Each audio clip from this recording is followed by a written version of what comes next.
Bonjour à tous, merci aux organisateurs. Je me présente, Pierre Semama, je travaille à l'Ifremer et je vais vous parler de banque de compensation aux États-Unis. Cette présentation, c'est le résultat d'un travail qu'on a mené avec Harold Levrel et Anne-Charlotte Vessière sur les banques de compensation aux États-Unis. Donc c'est un système qui est apparu dans les années 80 et qui repose sur le transfert de la responsabilité de la compensation du développeur sur la personne qui va mettre en place l'action de compensation.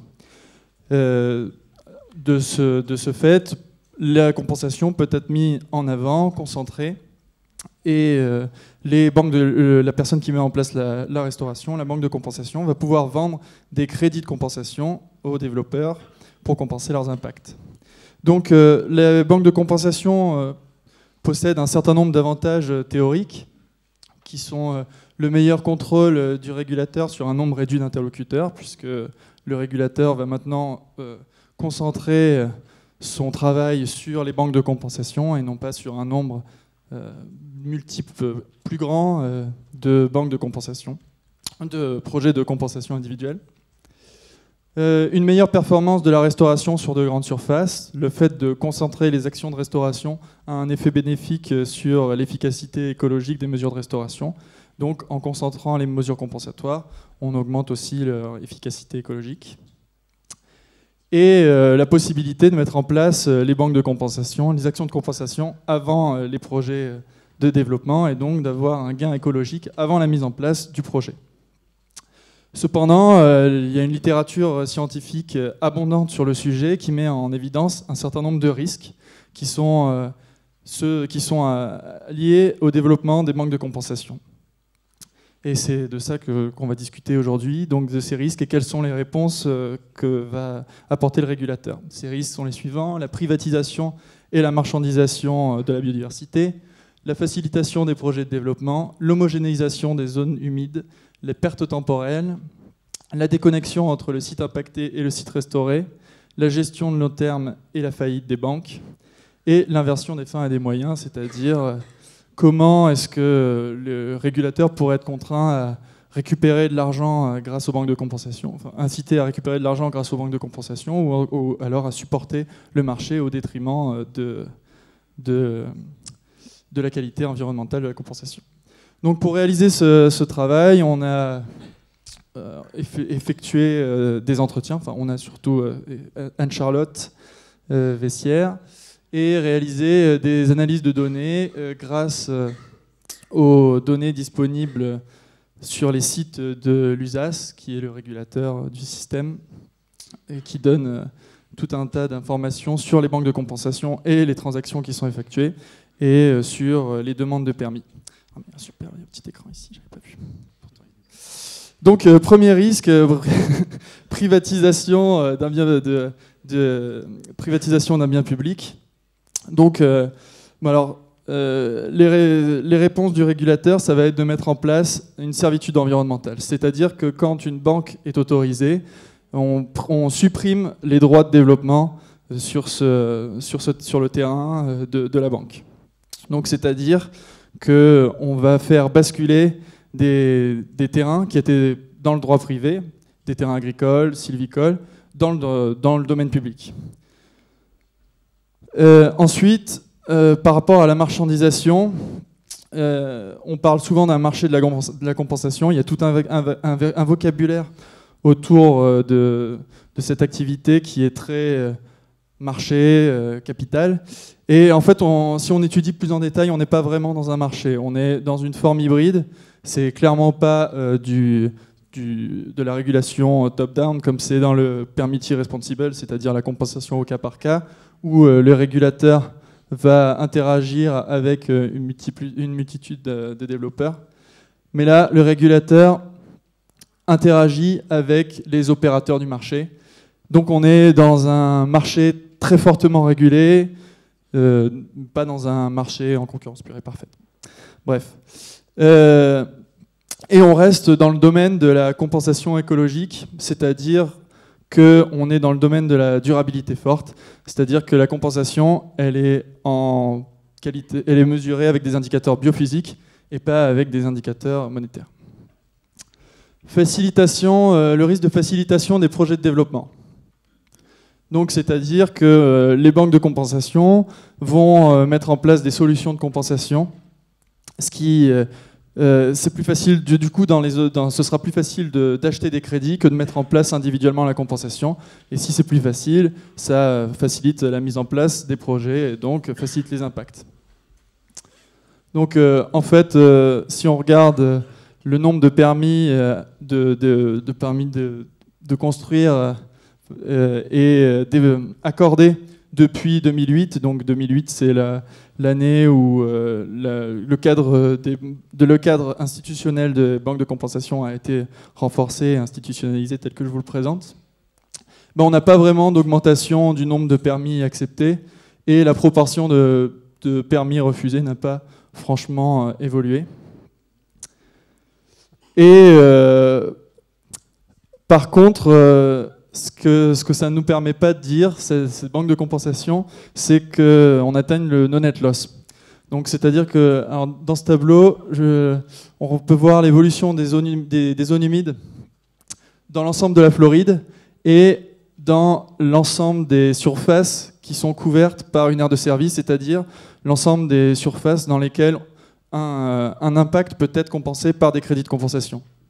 Et en fait, on voit que l'évolution des zones humides et l'évolution des zones artificielles ne changent pas, donc il n'y aurait pas forcément un effet positif ou négatif des banques de compensation sur l'atteinte du no-net loss, en tout cas en surface. Ça ne dit rien de leur qualité écologique. Le risque d'homogénéisation des zones humides, donc il est lié aux forces de marché qui ont besoin d'une unité standard pour fonctionner. Et le risque, c'est donc de développer une unité de zone humide qui soit tellement standard qu'on perde la diversité fonctionnelle de tous les types de zones humides qui puissent exister. Donc la réponse de la régulation, c'est de mettre en place un système avec un système de classification de crédit qui soit suffisamment diversifié pour tenir compte au maximum de cette diversité d'écosystèmes. Donc on voit qu'au cours du temps, le nombre de systèmes de classification a augmenté. Il y a un petit effondrement en 2016, mais c'est parce que c'est des données sur une année incomplète. Et mettre en place des systèmes, des méthodes d'évaluation adaptées de l'équivalence qui vont tenir compte des spécificités fonctionnelles des zones humides. Le risque de perte temporelle des zones humides. Donc en fait, même si les banques de compensation sont mises en place avant les impacts, en fait, pour la viabilité économique des banques, elles ont besoin d'avoir une quantité de crédit à la vente dès qu'elles sont mises en place. Donc, il y a un risque de ce côté-là. Et la réponse institutionnelle, c'est en fait de mettre en place une attribution progressive des crédits. Donc on va avoir une première quantité de crédits qui sont libérés à la vente dès que la banque a mis en place toutes les mesures administratives qui vont garantir sa bonne qualité.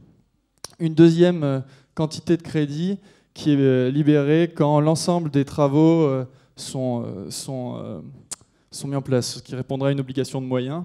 Et enfin, le dernier groupe de crédits qui est libéré, donc qui est rendu disponible à la vente, une fois que la banque a montré qu'elle avait bien, atteint ses critères de performance. Et donc, on voit que ces crédits sont attribués sur des temporalités assez longues, puisqu'il faut en moyenne 8 ans pour que les banques en Floride, un peu plus de 8 ans, atteignent un niveau de 100% de crédit disponible. Ensuite, si on s'intéresse à l'ensemble du pays, donc au système au niveau national, on voit que depuis les premières banques, il y a toujours une quantité de crédits disponibles qui est plus grande que les crédits vendus. Donc, c'est-à-dire qu'on a de toute manière une quantité d'écosystèmes restaurés qui est plus grande que les impacts. Donc on aurait un gain positif sur le système. Le risque de déconnexion entre le site impacté et le site restauré, il est lié au fait que la concentration des actions de compensation implique de pouvoir compenser des impacts qui ne sont pas localisés au point de restauration. Donc, pour répondre à ce risque, le régulateur a mis en place des aires de service, c'est-à-dire défini une surface dans laquelle et seulement dans cette surface, peu importe, les banques vont pouvoir compenser des impacts.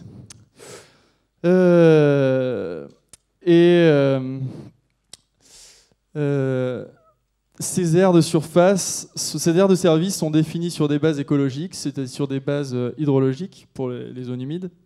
Et en fait, on se retrouve dans la logique d'une équivalence écologique, c'est-à-dire le critère de l'aire de service est défini par rapport à des enjeux écologiques, mais pas par rapport à une équivalence en valeur, c'est-à-dire que la déconnexion entre sites impactés et sites restaurés fait que les personnes qui vont souffrir d'un impact ne seront pas ceux qui vont profiter de la restauration. La gestion de long terme et la faillite. Donc, les banques de compensation sont majoritairement des organismes privés qui donc ont des risques de faillite. Pour faire face à ces risques, on met en place un fonds de gérance de long terme, stewardship, et qui doit... j'ai inversé mes petites animations.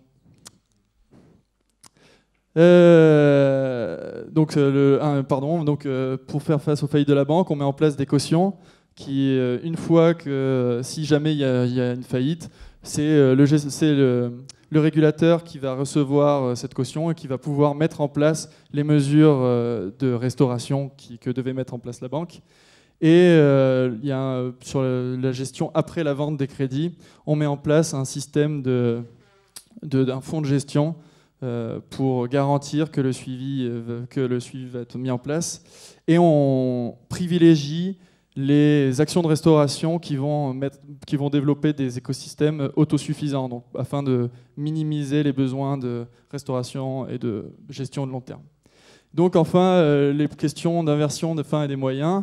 Donc c'est le risque d'utiliser l'argent généré par le mitigation banking pour financer des mesures de protection. C'est respect du principe d'additionnalité. Donc les banques ne peuvent pas être mises en place sur des terrains qui ont déjà été dévoués à la conservation, à des objectifs de conservation.